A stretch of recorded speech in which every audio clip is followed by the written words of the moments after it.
Mau jadi apa? Mau ngapain aja? Tanpa sadar, pertanyaan-pertanyaan masa kecil kembali muncul saat ini. Aku yang dulu lugu selalu tertarik menjawab pertanyaan itu dengan jawaban sejuta umat. Aku mau jadi dokter. Aku mau jadi pilot. Aku mau jadi insinyur aja deh. Atau aku mau jadi guru. Seiring berjalannya waktu, aku pun paham bahwa menjadi sesuatu itu yang dinamakan berani bermimpi. Ada juga sih yang menyebutnya meraih cita-cita.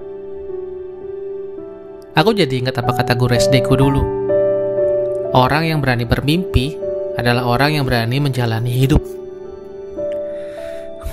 Permasalahannya sih, kita tidak pernah betul-betul ditanya apa yang jadi keinginan hati kita. Yang ada, kita hanya diwajibkan untuk mendengar apa yang kita butuhkan kelak untuk masa depan. Aku mau jadi musisi. Aku mau jadi pemain basket.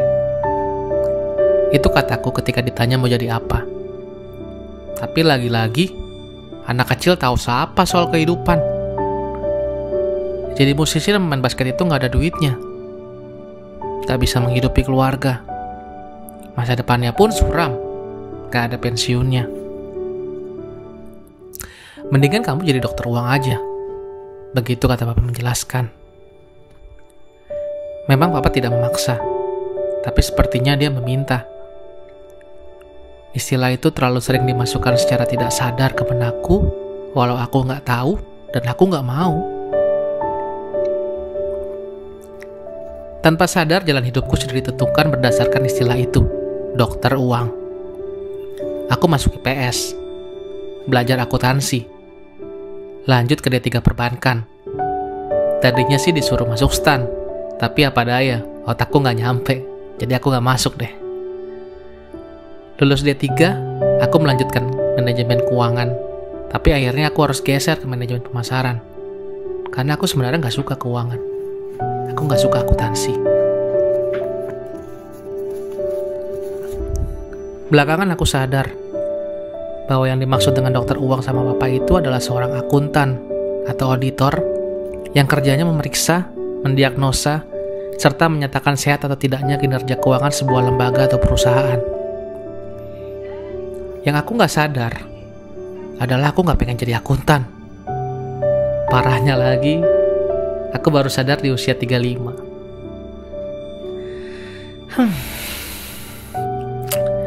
Buyar sudah semua jalan hidup yang pernah aku lalui.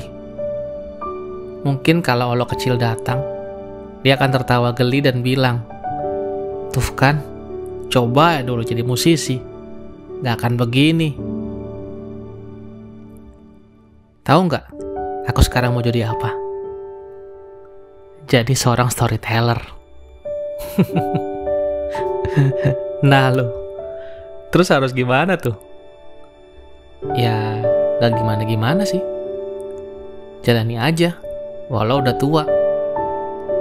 Toh percuma juga kan menyesal. Udah keburu ubanan, udah keburu punya istri, udah keburu punya tanggung jawab untuk bayar tagihan di sana sini. Life must go on.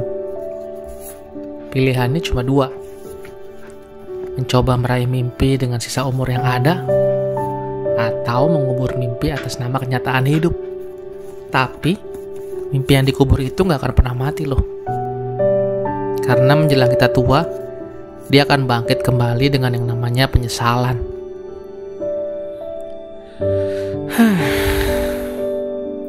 Coba kalau dari dulu udah tahu kepengen jadi storyteller, kan bisa ambil jurusan perfilman atau advertising. Coba kalau tahu dari dulu, kan udah bisa nyicil bikin film pendek. Portofolio jadinya udah banyak. Coba kalau udah tahu dari dulu, sekarang udah kenal sama banyak sutradara hebat. Tapi kalau ternyata nanti kamu tetap gak jadi apa-apa, gimana? Kalau ternyata kita gak jadi apa-apa, ya gak apa-apa. Paling gak kita udah tahu kan, kita mau jadi apa sekarang. Karena hidup yang paling memuaskan adalah bisa mewujudkan mimpi sendiri, bukan mimpi orang lain. Tapi kalau ternyata tetap nggak bisa juga mewujudkan mimpi gimana? Ya nggak apa-apa. Paling nggak kamu sudah mencoba. Dan dalam proses mencoba itu, kamu sudah menjadi sesuatu dan seseorang loh. Mungkin buat dunia kamu bukan siapa-siapa. Tapi bagi seseorang, kamu adalah dunianya.